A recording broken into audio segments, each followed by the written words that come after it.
கருத்தரங்கின் முதல் பேச்சாளராக தாரிகா சல்மான். தலைப்பு பாரதி கோரிய விடுதலை.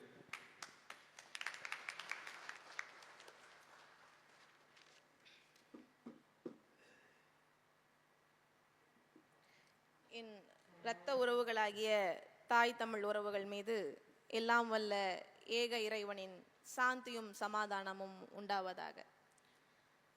பாரதி அவன் ஒரு பைந்தமிழ் தேர்ப்பாகன், அவன் ஒரு செந்தமிழ் தேனி, சிந்துக்கு தந்தை, குவிக்கும் கவிதை குயில், இந்த நாட்டை எதிர்க்கும் கவிழ்க்கும் பகையை கவிழ்க்கும் கவிமுரசு, என்னென்று சொல்வேன் என்னென்று சொல்வேன். பாரதி தமிழால் தகுதி பெற்றதும் தமிழ் பாரதியால் தகுதி பெற்றதும் அப்படின்னு பாடியிருக்கிறாரு எங்கள் புரட்சி பாவலன் பாரதிதாசன். பாரதிதாசனுக்கு தெரியாத பாரதிய, பாரதிதாசன் படிக்காத பாரதிய இந்த ஈர வெங்காயம் ஈவேரா படிச்சுட்டாரா? அவருக்கு தெரிஞ்சு போயிருச்சா பாரதி பெரிய சனாதனின்னு? என்ன தெரியும் பாரதியை பற்றி? செந்தமிழ் நாடெனும் போதினிலே இன்பத்தேன் வந்து பாயுது காதினிலே, எங்கள் தந்தையர் நாடென்ற பேச்சினிலே ஒரு சக்தி பிறக்குது மூச்சினிலேன்னு பாடினான் பாரதி. நாடு விடுதலை அடையறதுக்கு முன்னாடியே செந்தமிழ் நாடுன்னும் போதினிலே, தமிழ்நாட்டுக்கு தமிழ்நாடுன்னு பேர் வரதுக்கு முன்னாடியே செந்தமிழ் நாடுன்னு சொல்லிட்டாயா? அப்படி சொன்னவன் உனக்கு பார்ப்பான், அப்படி சொன்னவன் உனக்கு சனாதனி. இந்த ஈர வெங்காயம் ஈவேரா என்ன சொன்னுச்சு? செந்தமிழ் நாடுன்னும் போதினிலே வெங்காயம் பாயுது காதினிலேன்னார். சனியனான தமிழ் மொழின்னார். சொன்னாரா இல்லையா? சனியனான தமிழ் மொழி, தாய்மொழி நாய்மொழி, இன்னும் என்னென்ன சொல்லியிருக்கிறார் என் தாய்மொழியை பற்றி. தமிழ் மொழிக்கு என்ன பெருமை இருக்குது? உலக அரங்கில் தமிழ் மொழி முன்னிலை வைத்திட முடியுமா? தமிழ் காட்டுமுராண்டி மொழின்னு சொன்னாருங்க. தமிழ் காட்டுமுராண்டி மொழியாம். என்ன பெருமை இருக்கா தமிழ் மொழிக்கு? யோ, தமிழ் மொழியே பெருமை வாய்ந்த மொழிதான் ஐயா. உலகத்துல இருக்கவன் எல்லாம் அவன் தாய்மொழியில பேசிக்கிட்டு இருக்கான். அந்த மொழிகளுக்கெல்லாம் தாய்மொழியில நான் மட்டும்தான் ஐயா பேசிக்கிட்டு இருக்கேன். அப்ப என் மொழி தகுதி வாய்ந்த மொழி இல்லையா? என்ன தெரியும் தமிழ் மொழியை பற்றி இவர்களுக்கு? தமிழ் மொழி தகுதி வாய்ந்த மொழியா இருந்ததுனாலதான் தமிழ் மொழியை வச்சு ஏச்சு பொழைச்சு 100கணக்கான கோடி சம்பாரிச்சிருக்காரு இந்த ஈர வெங்காயம் ஈவேரா. உண்டா இல்லையா? 80 ஆண்டு காலமா தமிழ் மொழியை வச்சுதானே தமிழ்நாட்டில் அரசியல் பண்ணிட்டு இருக்காங்க இந்த திராவிட இயக்கங்கள். என்ன தெரியும் உனக்கு தமிழ் மொழியை பத்தி? யாமறிந்த மொழிகளிலே தமிழ் மொழி போல் இனிதாவது எங்கும் காணோம்னு பாடிட்டான். யாமறிந்த புலவர்களிலே கம்பனை போல் வள்ளுவன் போல் இளங்கோவை போல் பூமிதனில் யாங்களுமே பிறந்ததில்லை, உண்மை வெறும் புகழ்ச்சி இல்லைன்னாங்க என் பாட்டன் பாரதி. நீ என் புலவர்களை என்ன சொன்ன? தமிழ் புலவர்கள் நாய்கள், நாய் போல் எச்சில் கடிப்பவர்கள், நாய் போல் எலும்பு கடிப்பவர்கள், எச்சில் நக்குபவர்கள். தமிழ் புலவர்களை தூக்கிலிட வேண்டும் அப்படின்னு சொன்னாருங்க இந்த ஈவேரா. சொன்னாரா இல்லையா? அது மட்டுமா சொன்னாரு? தமிழர்களுக்கு 5 எதிரிகள் இருக்கிறாங்க. கம்பன், வள்ளுவன், இளங்கோ, தொல்காப்பியன், இந்த மாதிரி 5 புலவர்கள். இவங்க 5 பேருமே தமிழர்களுக்கு எதிரிகள் அப்படின்னு சொல்லி சொன்னாருங்க. 5 புலவர்களும் தமிழர்களுக்கு எதிரியா? இவருக்கு என்ன தெரியும் தமிழை பற்றி? இவர் யார் தமிழை பற்றி பேசுவதற்கு?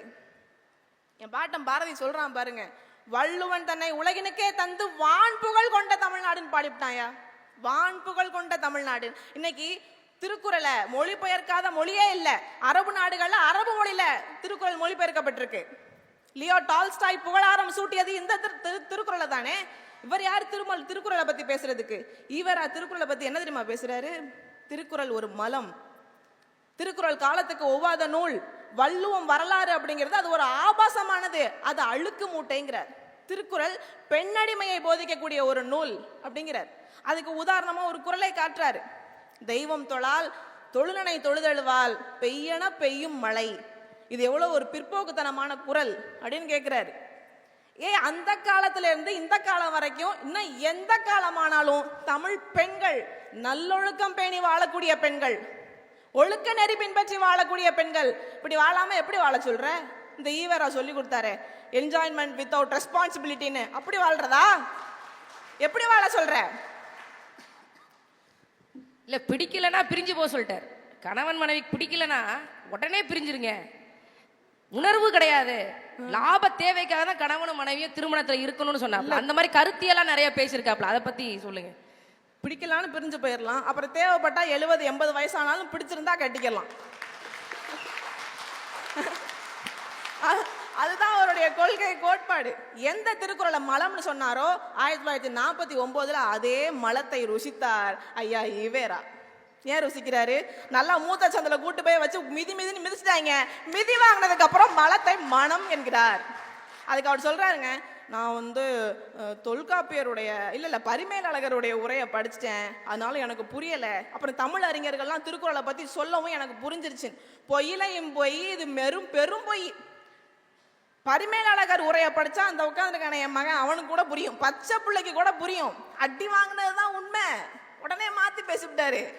அப்போ ரெண்டுத்துல ஒண்ணு உண்மை. ஒண்ணு, நீ திருக்குறளை கண்மூடித்தனமா எதிர்த்திருக்கணும். அப்படி இல்லைன்னா உண்மையிலே உனக்கு பரிமேலழகர் உரையை படிச்சு உனக்கு புரியலன்னா பாவா டம்மிங்க இருந்தாலு அவரை போய் பெரியாருங்கிறீங்களே, டம்மியாரு. இவர் பெண்களுக்காக இவர் போராடினாரா? பெண்ணடிமைத்தனத்தை இவர் எதிர்த்தாரா? என் பாட்டன் சொல்றான் பாருங்க, நிமிர்ந்த நன்னடையும் நேர்கொண்ட பார்வையும், நிமிர்ந்த நன்னடையும் நேர்கொண்ட பார்வையும் பெற்று எதுக்கும் பயப்படாத, நீ வாட்டுக்கு போ, நிமிர்ந்து நடன்மாயன் பாட்டம் பாரதி. இவர் என்ன சொல்றாரு? ஈர வெங்காயம் ஈவேரா, பெண்களுக்கு ஆண்களை போன்று முடியை வெட்டுங்கள், ஆணுடைய போடுங்க, ஆம்பளை பேரவை, ஆம்பளையாவே வளரு. பொம்பளை ஏன் ஆம்பளை வேஷம் போடணும்? பொம்பளை ஏன் ஆம்பளை வேஷம் போடணும்? மங்கையராய் பிறப்பதற்கே நல்ல மாதவம் செய்திட வேண்டும் அம்மா நான் என் பாட்டேன். அப்படிப்பட்ட உயர் பிறப்பு நான் ஏன் வேஷம் கட்டி தெரியணும்? பைத்தியமா நான்? கருப்பையை அறுத்து வீசி, கருப்பையை அறுத்து வீசு. ஏன் கருப்பையை அறுத்து வீசணும்? இவரு அன்னைக்கு ஆண்களுக்கு மாதிரி வேஷம் போட சொல்லி கொடுத்தது விளைவு இன்னைக்கு எங்க வந்து நிக்குது தெரியுமா? லெஸ்பியன், எல்ஜிபிடின்னு இன்னைக்கு ஒரு கம்யூனிட்டியா உருவாயிருக்கு. அதுக்கு அடித்தளம் போட்டு வித்திட்டவர் அந்த ஈர வெங்காயம் ஈவேரா. இவ்வளவு பெண்ணியம் பேசின என் பாட்டம் பாரதியே செல்லம்மாளுக்கு புடவை கட்டி தாங்க அக்ரஹாரத்துல கூட்டிட்டு போனா, பஞ்சாட்சரம் கட்டி கூட்டிட்டு போகல. நீ யாரு பேண்ட் சட்டை போட சொல்றதுக்கு? என்ன மண்ணை பத்தி உனக்கு என்ன தெரியும்? என் மண்ணை பத்தி. இது யாருடைய மண்? இது வேலுநாச்சியின் மண். இங்க பிறந்த பெண்கள் எல்லாருமே வீரமங்கைகள்யா. என் மண்ணில் எனக்கு நீ பெண்ணடிமையை பத்தி சொல்லிக் கொடுக்க வேண்டிய அவசியம் இல்லை. வேலுநாச்சின்னு எனக்கு ஒரு பாட்டி இருக்கிறாள்ல, அவ வெள்ளைக்காரனை எதிர்த்து போர் செஞ்சா. அவ காலத்துல பெண்ணடிமையை யாரையா உடைச்சது? யாரையா பெண்களுக்கு தைரியம் கொடுத்தது? இந்த ஈர வெங்காயம் ஈவேரா குதிரையார கத்து கொடுத்து கையில வாழை கொடுத்து சென்றுவா மகளே வென்றுவான்னு வேலுநாச்சியார அனுப்பி வைத்தாரா? என் பாட்டி செத்து 100 வருஷத்துக்கு அப்புறம் தாங்க இந்த ஆள் பிறக்கிறாரு. வேலுநாச்சி மண். என் மண்ணை பத்தி பாரதி பாடுறான் பாருங்க, மண்ணுக்குள் எவ்வுயிரும் தெய்வம் என்றால் என் மனையாளும் தெய்வம் என்றோ மதிகெட்டீரே. விண்ணுக்கு பறப்பது போல் கதைகள் சொல்வீர், விடுதலை என்பீர், கருணை வெள்ளம் என்பீர். பெண்ணுக்கு விடுதலை என்னும் நீர் இல்லை என்றால் பின்பு இந்த உலகில் வாழ்க்கையே இல்லைன்ட்டான். முடிஞ்சு. பெண்ணுக்கு விடுதலை நீர் இல்லைன்னா நான் இந்த உலகத்துல இருந்து என்னையா பிரயோஜனம்ட்டான். இந்த மண்ணில் இருக்கிறது எல்லாமே தெய்வம்னா நான் கட்டின பொண்டாட்டியும் தெய்வம் தானேன்னு கட்டின பொண்டாட்டிய தெய்வமா சொன்ன என் பாட்டம் பாரதி உனக்கு பாப்பான். அவன் சனாதனி. இந்த சனியை முடிச்ச ஈவேரா என்ன சொல்லுது தெரியுமா? தான் கட்டின பொண்டாட்டிய ஊருக்கு புதுசா வந்திருக்க வேசி தாசி அப்படின்னு இன்ட்ரோடியூஸ் பண்ணி வைக்கிறாருங்க. கட்டின பொண்டாட்டிய தெய்வம்னு சொன்னவன் எங்க? ஊருக்கு புதுசா வந்திருக்கிற தாசின்னு சொன்னவன் எங்க? அது மட்டும் இல்ல, நாகம்மை இறக்கும் போது ஒரு இரங்கல் கடிதம் வாசிக்கிறாரு, எழுதுறாரு. எழுதும் போது என்ன சொல்றாரு? நான் பெண் விடுதலையை பத்தி, பெண் சுதந்திரத்தை பத்தி பிரத்தையருக்கு நிறைய பேசியிருக்கேன். ஆனா நான் நாகம்மைக்கு நல்ல வாழ்க்கை துணையா இருக்கல. நாகம்மை இறந்துட்டா, நான் ஒரு அடிமையை இழந்ததாக நான் சொல்லட்டுமா அப்படின்னு சொல்ற. பெண் விடுதலை பிரத்தையருக்கு அகத்துல கிடையாது, வீட்டுக்குள்ள கிடையாது, நாகம்மை கிடையாது. இவங்க எப்பவுமே அடுத்தவன் பொண்டாட்டி பத்தி தான் கவலைப்படுவாங்க. அடுத்தவன் பொண்டாட்டி தலையோடயே நிப்பாங்க. அவன் பொண்டாட்டி பத்தி அவனுக்கு எந்த கவலையும் இல்லை. இந்த அடிமை சங்கிலியா இருக்கிறேங்கிற போராட்டத்துல அடுத்தவன் பொண்டாட்டி தாலியை பூரா அறுத்தாங்க. இவங்க பொண்டாட்டி பூரா தொங்க 20 பவுன்ல தாலி போட்டிருக்கும்.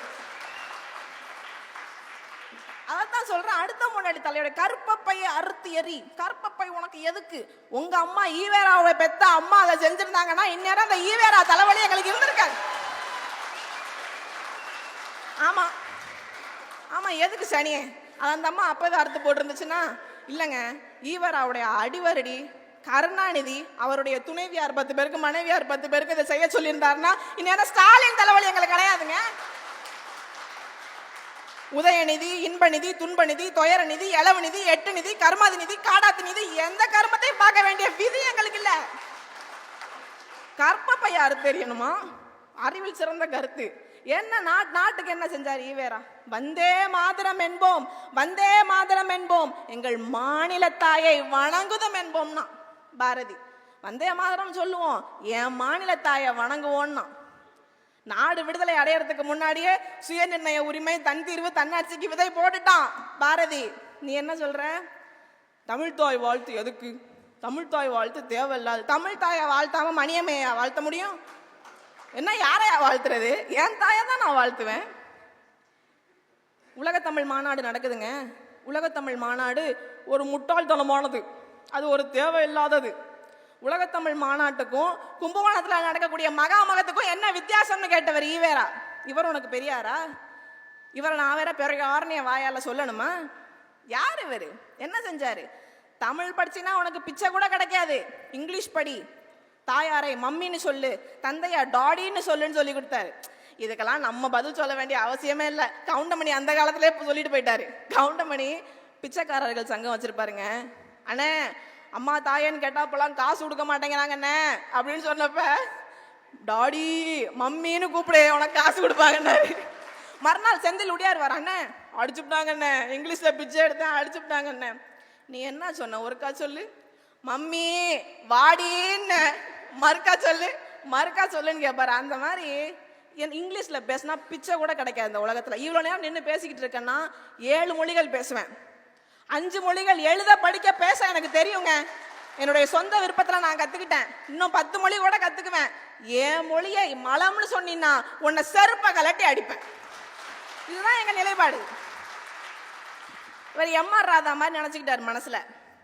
ஏய் மோகன் சொல்லாதே, சார்ன்னு சொல்லு. மோகன் உனக்கு கல்யாணம் பண்ணணும்ப்பா, பொண்ணு பார்த்துருக்கேன். நான் ஃப்ரான்ஸ்ல கிளப் கேர்ள் பார்த்து வச்சிருக்கேன், நான் அதை தான் கல்யாணம் பண்ண போறேன். நீ சும்மா இந்த பெட்ஷீட்டை கட்டிக்கிட்டு இங்கே வந்து நிற்காத, தூணிக்கிட்ட பிச்சைக்காரி மாதிரி பங்களாக்குள்ள வர, அதை வெளியே போ. அந்த எம்.ஆர். ராதா நினச்சிக்கிட்டு அந்த பைத்தியக்காரன் வாய்க்கு வந்ததெல்லாம் வளரிட்டு போயிருக்கான். என்ன ஜாதியை ஒழிச்சார்? ஜாதியை ஒழிச்சிட்டார். சாதி கொடுமைகளுக்கு எதிராக பேசினார் ஈவேரா. என்னத்தை பேசினார்? என்ன பேசினார்? என் பாட்டன் வீட்டில் ஒரு பூனை குட்டி போட்டுருச்சுங்க. பாரதி வீட்டில் எழுதிட்டான் பாட்டை. வெள்ளை நிறத்தொரு பூனை எங்கள் வீட்டில் வளருது கண்டீர், பிள்ளைகள் பெற்றது அப்பூனை அவை பேருக்கோர் நிறமாகும். சாம்பல் நிறத்தொரு குட்டி, கருஞ்சாந்து நிறத்தொரு குட்டி, பாம்பு நிறத்தொரு குட்டி, வெள்ளை பாலி நிறத்தொரு குட்டி. அதோட நிறுத்தல, அடுத்த ஸ்டெப்பு. எந்த நிறம் என்றாலும் அவை யாவும் ஒரே தரம் அன்றோ, இந்த நிறம் சிறிதென்றும் இவை ஏற்றம் என்றும் சொல்லலாமோன்ட்டான். அவ்வளவுதான். நீ பாரதி என்ன சொல்ற? பாரதி ஒரு தேசிய கவி. அவன் நேஷனல்ல இருந்து இன்டர்நேஷனல் போயிட்டான். அவன் சர்வதேச கவி. அவன் எங்க போய் நிக்கிறான் பாருங்க. ரேசிசம், இனவெறி, நிறவெறியில போய் ஆப்பிரிக்கால போய் நிக்கிறான். இந்த நிறம் சிறிதென்றும் இவை ஏற்றம் என்றும் நீ சொல்லலாமா அப்படின்னு கேட்கிறான். நீ ஜாதி என்ன ஒழிக்கிறதுக்கு என்ன பண்ண? ஜாதி மதங்களை பாரோம்ங்கிறான் பாரதி. ஜாதி மதங்களை பாரோம், வேதியராயினும் ஒன்றே அன்றி வேறு குலத்தவராயினும் ஒன்றேங்கிறான். வேதியன் பாப்பானும் ஒண்ணு, வேற ஆளும் ஒண்ணு. இங்க ஜாதியே இல்லை, நீ நானும் ஒண்ணுன்னு சொல்லி முடிச்சிட்டான், ஒரே வார்த்தையில முடிச்சிட்டான். ஆனா இந்த ஈவேரா ஜாதியை ஒழிக்கிறேன் ஜாதியை ஒழிக்கிறேன் நம்ம காதுல பூசுத்துன இந்த ஈவேரா என்ன தெரியுமா சொல்றாரு? காந்தியடிகள் அரிஜினர்கள் கோயில் பிரவேசம் பத்தி பேசும்போது, சூத்திரன் ஒரு கோயில்ல எவ்வளவு தூரம் வரைக்கும் போகலாமோ அது வரைக்கும் தாழ்த்தப்பட்டவர்களும் போகலாம் அப்படின்னு சொல்றாரு. பொசுக்குன்னு கோவம் வந்துருச்சு ஈர வெங்காயத்துக்கு. அது எப்படி சொல்லலாம்? பறையனும் சூத்திரனும் ஒன்னா, பறையனை சூத்திரனுடன் சேர்ப்பதா எழுதுறாரு விடுதலையில. பறையனை சூத்திரனுடன் சேர்ப்பதா, சேர்த்தா தான் என்ன செத்துருவியா? சூத்திரனோட சேர்க்கப்படாது. சரி, சூத்திரன்னா யாரு? அதுக்கு அவர் சொல்ற வரையறைய பாருங்க.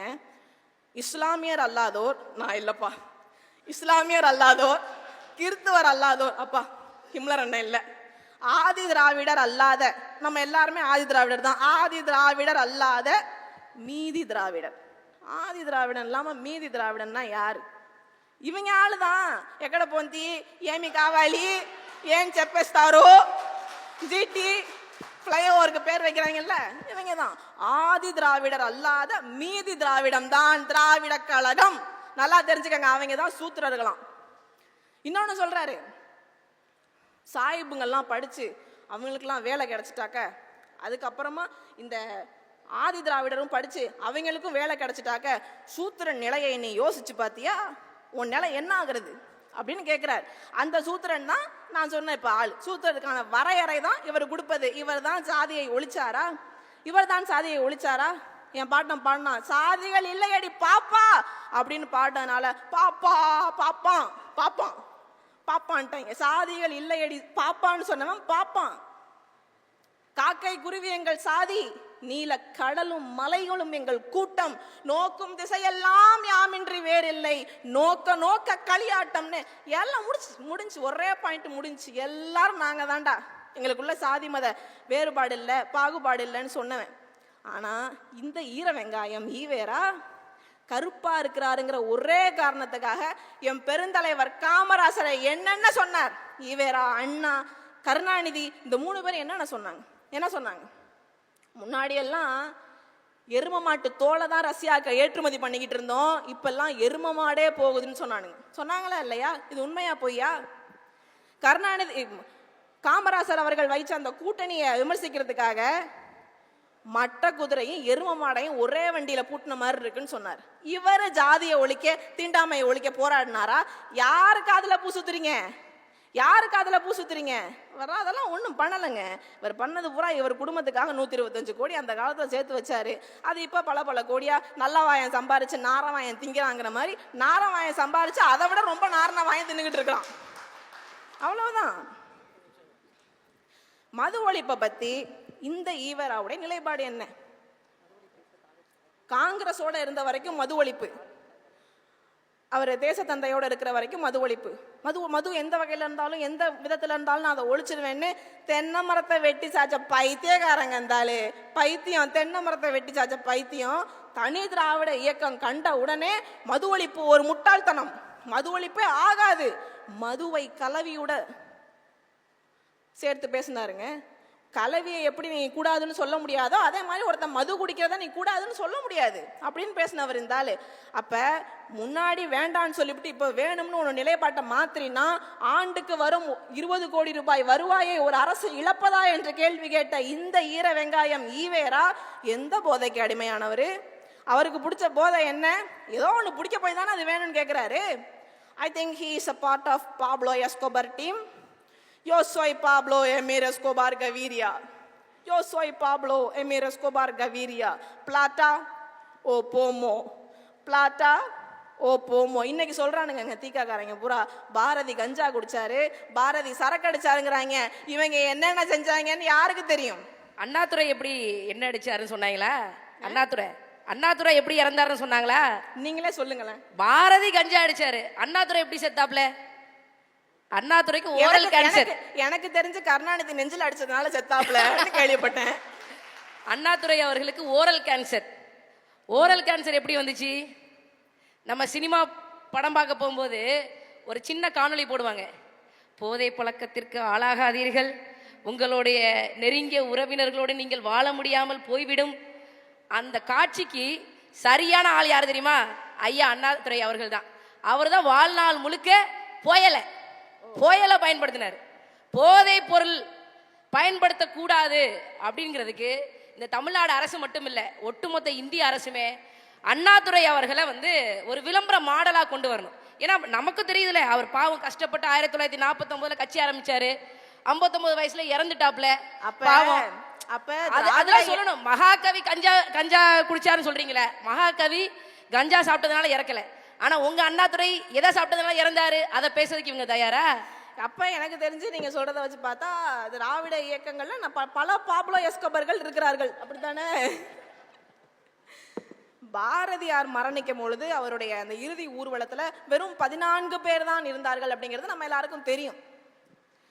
ஏன் 14 பேர் இருக்கிறாங்க, ஏன் மற்றவங்க எல்லாம் வரல அப்படின்னு நம்ம கேள்வி கேட்டோம்னா, வெள்ளைக்காரங்க ரொம்ப அடக்குமுறைங்க, அதனால அடக்கி வச்சுட்டாங்க.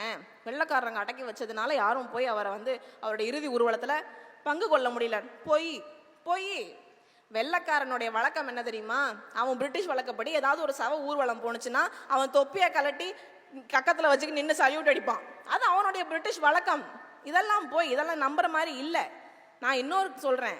எங்களின் பெரியார் ஐயா வ.உ. சிதம்பரனார் வந்த புலவர்க்கெல்லாம் மாறியன பல்பொருள் தந்த வாவூசி தாழ்ந்தின்று சந்தமிழா வெண்பா சொல்லி பிச்சைக்கு பாரெங்கும் ஓடுகிறான். நான் சொல்லும் தோளும் நலிந்து அந்த வாவூசி, அந்த சிதம்பரனார் அவர்தான் எங்களின் பெரியார். எங்களுக்கு அவர்தான் பெரியார். எங்க பெரியாருங்க வெளியில வராரு, சிறையிலிருந்து கல்லோடைச்சு செக்கெழுத்து வெளியே வாராரு. ஒருத்தர் இல்ல அவரை வரவேற்கிறதுக்கு, ஒருத்தர் இல்ல. ஒருத்தர் இருந்தாரு, பெட்ஷீட்டை போத்திக்கிட்டு இருந்தாரு. யார் அவரு? சுப்பிரமணிய சிவா என்னும் பார்ப்பனன். சுப்பிரமணிய சிவா என்னும் பார்ப்பனன். நீ சுப்பிரமணிய சிவாவை பார்ப்பனனா பாப்பியா, இல்ல என் தாத்தனை பார்க்க வந்தவனா பாப்பியாடா? யாரா பாப்ப? அன்னைக்கு வந்தவர் நின்னவர் சுப்பிரமணிய சிவா. அவரை போய் என் பாட்டன் கட்டி பிடிக்கிறாரு. பிடிக்காதீங்க பிள்ளை வாழ், எனக்கு தொழுநோய் அப்படின்னு சொல்றாரு. அப்ப அந்த நோய் எனக்கு பரவட்டும் சொன்னா என் பாட்டன். அன்னைக்கு பார்ப்பனன், அவர் ஒரு பார்ப்பனன், அவர் ஒரு பாப்பான். நாம அவன்கிட்ட பேசக்கூடாது, நாம அவன்கிட்ட சேரக்கூடாதுன்னு என் தாத்தா நினைச்சிருந்தா அந்த சம்பவம் நடந்திருக்குமா? அன்னைக்கு ஏன் வஉசியை பார்க்கறதுக்கு யாரும் வரலையோ அதே காரணம்தான் பாரதியின் இறுதி ஊர்வலத்துல வெறும் 14 பேர் கலந்து கொண்டார்கள் என்பதற்கு காரணம். இதுக்கு என்ன காரணமோ அதுக்கும் காரணம். அப்ப சொந்த சமூகத்தாலேயே, சொந்த சாதியாலேயே, சொந்த மக்களாலேயே தள்ளி வைக்கப்பட்டவர்கள் இவர்கள். இவர்களை பத்தி நீங்க பேசாதீங்க, இவன் சனாதனியா இல்லையாங்கிறத நாங்க பேசிக்கிறோம். மீதிய இது பார்ட் 2ன்னாங்க அண்ணன். என்னை பொறுத்த வரைக்கும் இது பார்ட் 1. பார்ட் 2 விரைவில் நடக்கும். நேரம் பற்றாக்குறை. குறவலையை கடிச்சு துப்பி வேண்டாங்க. காலையிலேயே 3 நிமிஷத்துக்கு மேல பேசுறீங்கன்னா குறவலையை கடிச்சிட வேண்டாங்க. இப்ப எத்தனை நிமிஷம் ஆச்சுன்னு தெரியல. நன்றி. நாம் தமிழர்.